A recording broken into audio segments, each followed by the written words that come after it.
درود بر مردم زحمتکش و مهنت دوست.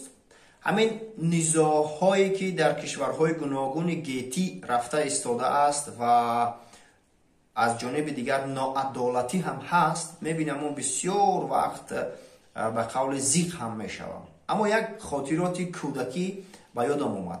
وقتی که ما خرد بودیم با رفیقانمون مورچه جنگ میکردیم، یعنی یک مورچه های سرخ را میگرفتیم، یک گروه و مورچه های سیاه را یک گروه دیگر انتخاب میکردیم و اونها را به همدیگرشان جنگ میانداختیم. جنگ تا حدی بود که باید یک مورچه دیگر مغلوب شود، بمیرد.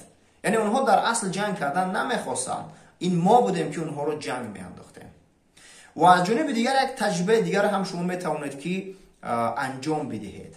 در داخل یک ظرف مورچه را بگیرید، مورچه های سرخ است یا اینکه سیاه است، 50 دانه است یا اینکه 100 دانه هست، در داخل همون ظرف گذارید و بماند که ایستد.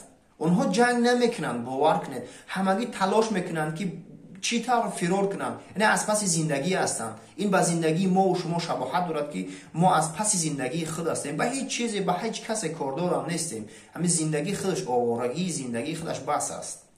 اما در اینجا گناهکار اساسی آن نفری است که همون ظرف را تکان میدهد، میجنباند. وقتی که شما همون ظرف را جنباندید، انا و جنگ را تماشا کنید.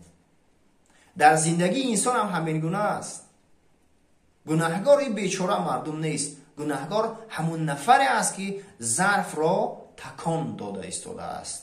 بنابراین با عقل باید اندیشه کرد.